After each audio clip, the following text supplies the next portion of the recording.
Pernahkah Anda membayangkan sebuah peperangan di mana peluru tidak terbuat dari timah, melainkan dari kata-kata yang tajam?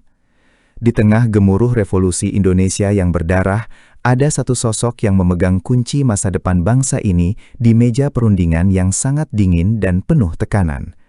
Namanya Muhammad Rum, seorang diplomat ulung yang seringkali terlupakan oleh hiruk-pikuk narasi pertempuran fisik.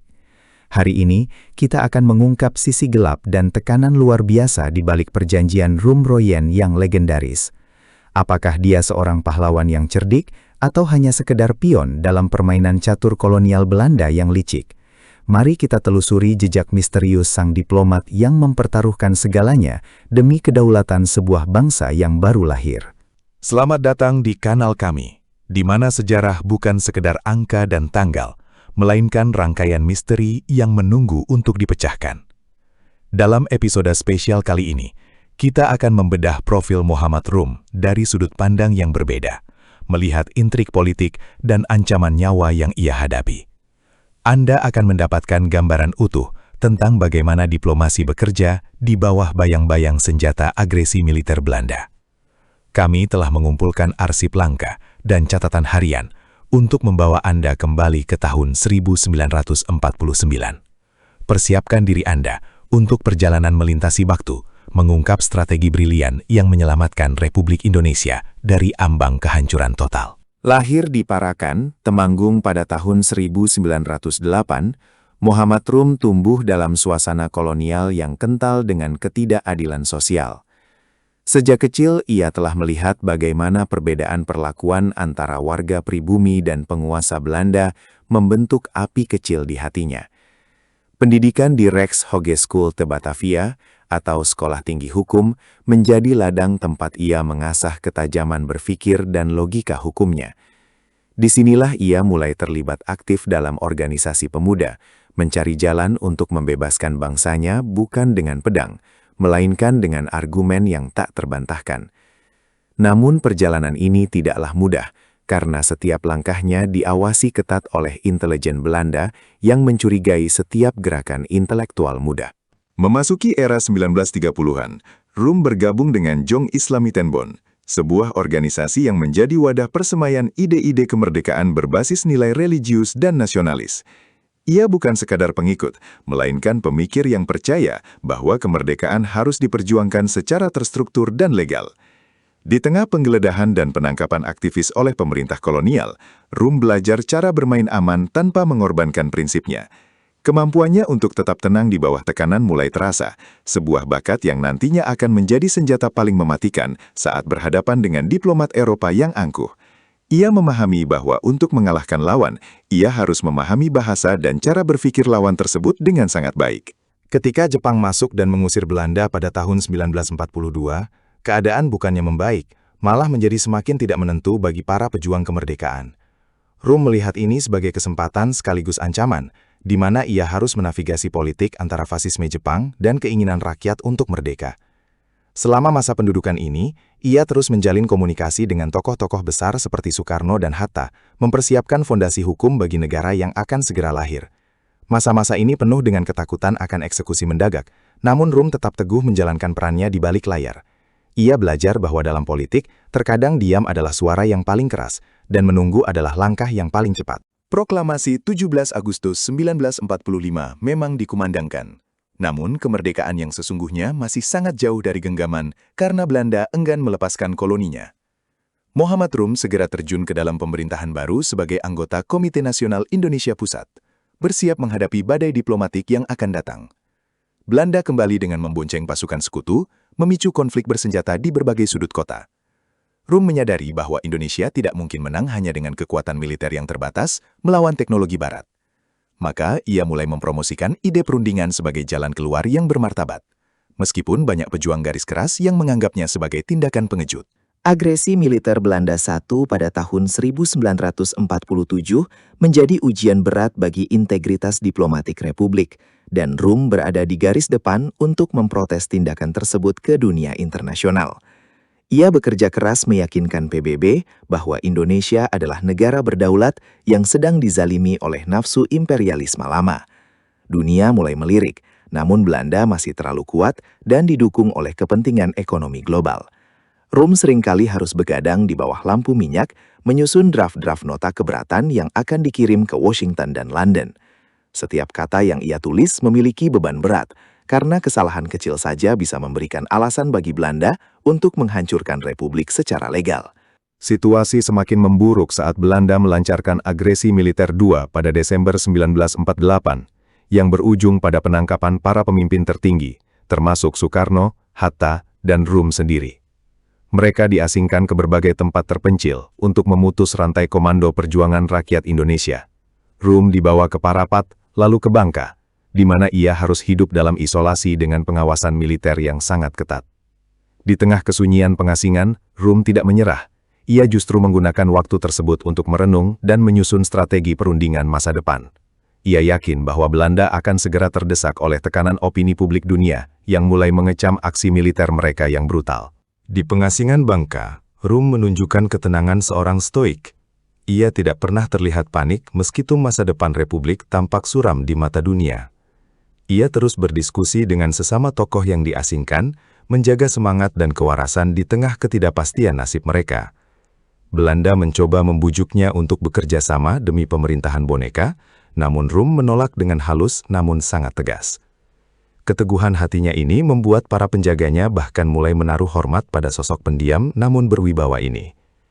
Ia tahu bahwa pengasingan ini hanyalah sebuah panggung, dan babak berikutnya akan menjadi momen paling krusial dalam karir politiknya.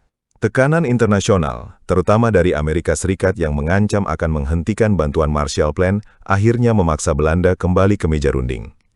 Rum dibebaskan dan ditunjuk sebagai ketua delegasi Indonesia untuk berhadapan dengan Dr. J.H. van Rooyen, seorang diplomat senior Belanda yang sangat berpengalaman. Pertemuan ini berlangsung di Jakarta dalam suasana yang sangat kaku, penuh dengan kecurigaan dan dendam dari kedua belah pihak. Rum datang dengan satu tujuan utama, pengembalian pemerintahan Republik ke Yogyakarta dan penghentian total permusuhan. Bagi banyak orang, ini adalah misi mustahil, karena Belanda masih merasa sebagai penguasa sah wilayah Nusantara. Perundingan Rum-Rooyen yang dimulai pada April 1949 adalah sebuah drama intelektual tingkat tinggi, di mana setiap klausa hukum diperdebatkan hingga tetes darah terakhir. Rum harus menghadapi tuntutan Belanda yang ingin tetap mempertahankan pengaruh militernya, sementara ia ditekan oleh para gerilyawan di hutan yang menuntut kemerdekaan penuh tanpa syarat.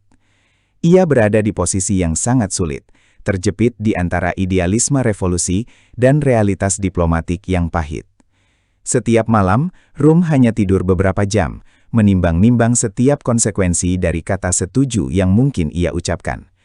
Ini bukan sekedar tentang administrasi, ini adalah tentang nyawa ribuan tentara dan rakyat yang bergantung pada hasil di atas kertas ini. Salah satu momen paling menegangkan adalah saat Van Rooyen bersikeras bahwa Indonesia harus menghentikan serangan gerilya sebelum pemerintahan dikembalikan ke Yogyakarta.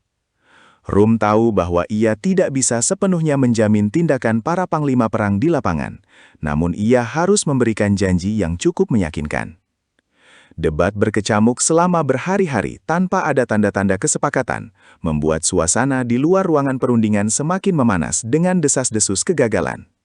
Para jurnalis asing berkumpul, berspekulasi bahwa perang total akan pecah kembali jika perundingan ini menemui jalan buntu. Rum tetap tenang, menggunakan keahlian hukumnya untuk mencari celah bahasa yang bisa diterima oleh kedua belah pihak tanpa mempermalukan siapapun. Akhirnya, pada 7 Mei 1949, sebuah terobosan terjadi yang mengejutkan banyak pihak di kedua belah negara. Muhammad Rum membacakan pernyataan yang kemudian dikenal sebagai Pernyataan Rum, yang berisi kesediaan Indonesia untuk menghentikan perang gerilya dan bekerja sama dalam memulihkan perdamaian. Sebagai imbalannya, Van Rooyen membacakan kesediaan Belanda untuk mengembalikan pemerintahan Republik ke Yogyakarta dan membebaskan semua tahanan politik.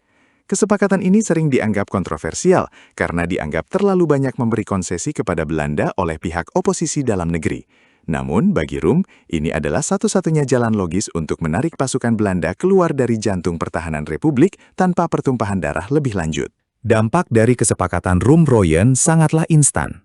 Yogyakarta segera dipersiapkan untuk menerima kembali para pemimpinnya dari pengasingan. Rakyat bersorak di jalanan, meskipun banyak perwira militer yang masih merasa skeptis terhadap janji-janji manis Belanda. Rum sendiri tidak merayakan kemenangan tersebut dengan pesta pora. Ia tahu bahwa ini barulah permulaan dari perjuangan diplomasi yang lebih besar di konferensi meja bundar. Ia melihat kesepakatan ini sebagai pintu masuk yang sempit, namun krusial menuju pengakuan kedaulatan penuh. Keberhasilannya melunakkan hati para diplomat Barat membuktikan bahwa kecerdasan intelektual bisa menjadi kekuatan yang sama dahsyatnya dengan artileri berat. Namun di balik kesuksesan tersebut, Rum harus menghadapi badai kritik dari rekan-rekan seperjuangannya sendiri yang merasa dikhianati oleh isi perjanjian tersebut. Beberapa faksi militer merasa bahwa Rum telah menjual harga diri bangsa hanya demi kenyamanan diplomatik di Jakarta. Ia dituduh terlalu lemah menghadapi tekanan Van Rooyen dan dianggap melupakan pengorbanan para pejuang di garis depan. Rum menanggapi kritik ini dengan kepala dingin, menjelaskan bahwa diplomasi adalah seni kompromi yang menyakitkan, namun perlu dilakukan. Ia seringkali harus mengadakan pertemuan rahasia dengan para pemimpin militer untuk meredam potensi pemberontakan internal yang bisa merusak kesepakatan yang baru lahir. Investigasi sejarah menunjukkan bahwa selama masa perundingan, Rum terus diawasi oleh agen-agen rahasia yang ingin mensabotase pembicaraan tersebut. Ada upaya-upaya untuk menyebarkan disinformasi yang menyatakan bahwa Rum telah menerima suap dari pihak Belanda untuk melunakkan posisi Indonesia. Namun, tuduhan-tuduhan ini tidak pernah terbukti dan justru menunjukkan betapa berbahayanya posisi yang ia tempati saat itu. Ia hidup dalam ancaman pembunuhan dari ekstremis di kedua belah pihak yang tidak menginginkan perdamaian. Kedisiplinan moral dan kesederhanaan hidup Rum menjadi perisai utama yang menjaga reputasinya tetap bersih di tengah lumpur politik yang kotor. Setelah kesuksesan di Jakarta, Rum melanjutkan perjuangannya di Den Haag dalam konferensi meja bundar atau KMB sebagai salah satu delegasi kunci. Di sana, ia kembali berhadapan dengan labirin birokrasi dan kepentingan ekonomi Belanda yang ingin tetap menguasai kekayaan alam Indonesia. Rum bekerja sama dengan Muhammad Hatta untuk memastikan bahwa pengakuan kedaulatan dilakukan secara tanpa syarat dan mencakup seluruh wilayah bekas Hindia Belanda. Pertarungan di KMB jauh lebih kompleks karena melibatkan masalah utang negara dan status Irian Barat yang sangat pelik. Disinilah ketajaman argumen Rum diuji di hadapan mata dunia internasional yang mengawasi dengan seksama. Dalam setiap sesi perundingan, Rum dikenal sebagai sosok yang jarang meledak-ledak. Suaranya selalu tenang, namun isinya sangat menusuk. Ia menggunakan metafora dan analogi hukum yang membuat para diplomat Belanda kesulitan untuk mencari pembenaran atas kelanjutan kolonialisme mereka. Rum seringkali menggunakan humor halus untuk mencairkan suasana yang sangat tegang, sebuah teknik psikologis yang sangat efektif dalam negosiasi panjang. Para pengamat asing menyebutnya sebagai diplomat dengan sarung tangan sutra, namun memiliki kepalan besi. Ia tidak pernah mundur 1 inci pun jika menyangkut prinsip kedaulatan penuh Republik Indonesia. Akhirnya, pada akhir tahun 1949, kedaulatan Indonesia secara resmi diakui oleh dunia, menandai berakhirnya kekuasaan Belanda selama berabad-abad. Muhammad Rum pulang sebagai pahlawan diplomasi, meskipun namanya mungkin tidak seharum Soekarno dalam buku-buku sejarah populer. Ia telah membuktikan bahwa kecerdasan intelektual dan keberanian moral dapat meruntuhkan tembok kolonialisme yang paling kokoh sekalipun. Namun bagi Rum, tugasnya belum selesai, karena membangun negara baru jauh lebih sulit daripada sekadar memenangkan pengakuan kedaulatan. Ia kemudian menjabat sebagai Menteri Luar Negeri dan terus memperjuangkan posisi Indonesia di kancah global yang mulai memasuki era Perang Dingin. Kehidupan pribadi Muhammad Rum mencerminkan kesederhanaan seorang pejuang sejati. Ia tidak pernah mengejar kemewahan dari jabatan-jabatan tinggi yang ia pegang. Ia tinggal di rumah yang bersahaja, dan seringkali terlihat berjalan kaki atau menggunakan transportasi umum seperti rakyat biasa. Kejujurannya menjadi legenda di kalangan pegawai kementerian, di mana ia sangat ketat terhadap penggunaan uang negara hingga sekecil apapun. Rum percaya bahwa seorang pemimpin harus memberikan teladan dalam integritas, terutama di negara yang baru saja merdeka dan rentan terhadap korupsi. Nilai-nilai inilah yang membuatnya tetap dihormati, bahkan oleh lawan-lawan politiknya yang paling keras sekalipun. Namun sejarah tidak selalu berpihak pada para diplomat yang jujur. Rum sempat mengalami masa-masa sulit saat konstelasi politik domestik berubah. Di bawah sistem demokrasi terpimpin, pandangan-pandangan Rom yang moderat dan pro-demokrasi mulai dianggap tidak sejalan dengan visi besar Soekarno. Ia sempat dipenjara tanpa proses pengadilan yang jelas selama beberapa tahun karena dianggap terlibat dalam aktivitas politik yang berseberangan dengan pemerintah. Ironisnya, orang yang memperjuangkan kemerdekaan di meja perundingan internasional justru harus kehilangan kemerdekaannya di tanah airnya sendiri. Di dalam sel, ia tetap tenang, menghabiskan waktunya dengan menulis memoir dan menerjemahkan buku-buku hukum serta agama. Masa pemenjaraan ini tidak mematahkan semangatnya. Ia justru melihatnya sebagai fase ujian iman dan kesabaran yang harus dilalui. Rum tidak pernah menaruh dendam pada Soekarno. Ia memahami bahwa dalam dinamika kekuasaan, perbedaan pendapat seringkali berujung pada tindakan yang ekstrim. Setelah bebas, ia kembali ke masyarakat sebagai sosok bapak bangsa yang disegani, memberikan nasihat-nasihat bijak kepada generasi muda. Ia aktif dalam kegiatan dakwah dan pendidikan, menanamkan nilai bahwa kemerdekaan berpikir adalah modal utama kemajuan bangsa. Meskipun usianya sudah senja, ingatan dan ketajaman analisisnya tentang politik internasional tetap tidak luntur dimakan waktu. Ada sebuah sisi misterius dari Rum yang jarang diketahui publik, yaitu minatnya yang mendalam pada literatur barat dan seni diplomasi kuno. Ia sering mengutip filsuf-filsuf Eropa dalam percakapan sehari-harinya untuk menjelaskan fenomena sosial di Indonesia. Rum percaya bahwa Indonesia harus menjadi jembatan antara peradaban timur dan barat, bukan justru memihak salah satunya secara buta. Visi ini tercermin dalam cara ia menangani konflik-konflik awal di PBB, di mana ia selalu mencari jalan tengah yang menguntungkan semua pihak. Ia adalah seorang kosmopolitan yang tetap memegang teguh akar budaya dan agamanya, sebuah keseimbangan yang sulit ditemukan pada politisi masa kini. Jika kita melihat kembali pada perjanjian Rum-Royen melalui lensa investigasi hari ini, kita bisa melihat betapa cerdiknya Rum dalam menipu waktu. Ia memberikan janji-janji yang sebenarnya sulit ditepati secara teknis, namun secara strategis mampu menunda konfrontasi militer yang akan menghancurkan Indonesia. Ia memainkan psikologi para pemimpin Belanda yang mulai lelah dengan perang yang mahal dan tidak populer di mata rakyat mereka sendiri. Rum memanfaatkan keretakan di dalam kabinet Belanda untuk memenangkan konsesi yang sebelumnya dianggap mustahil.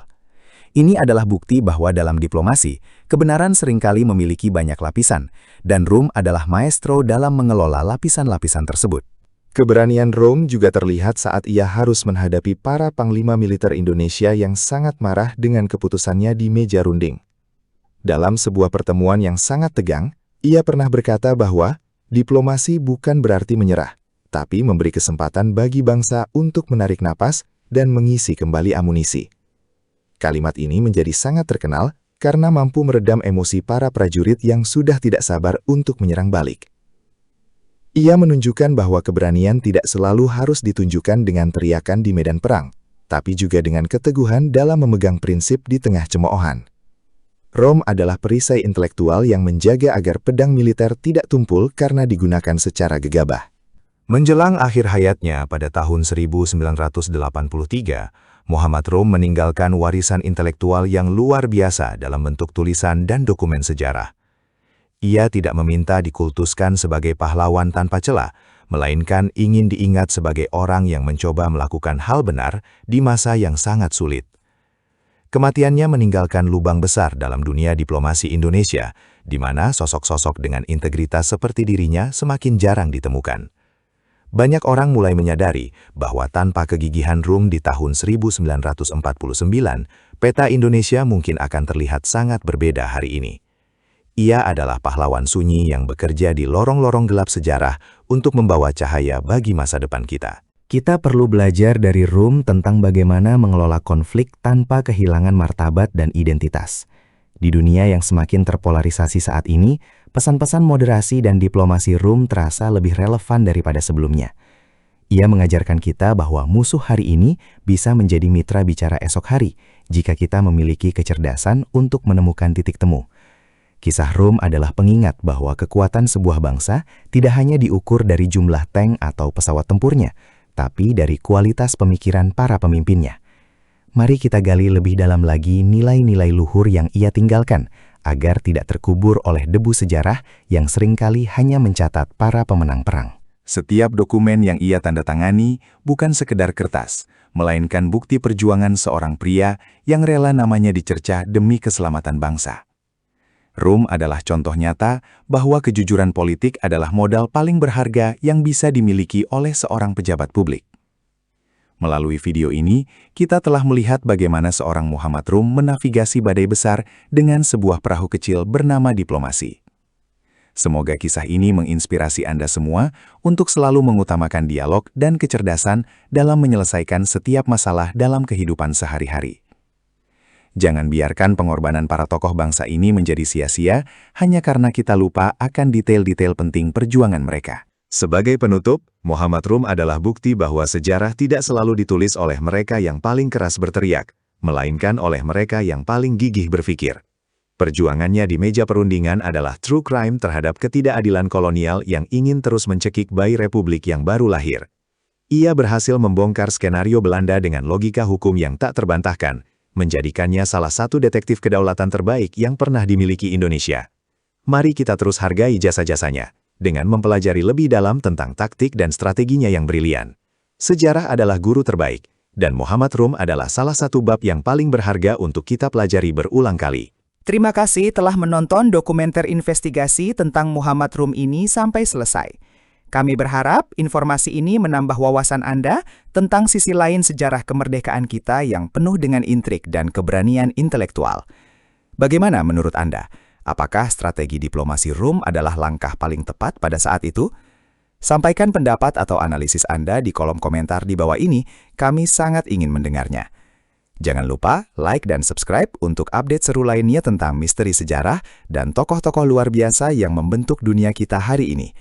Sampai jumpa di episode berikutnya, tetaplah kritis dan teruslah belajar.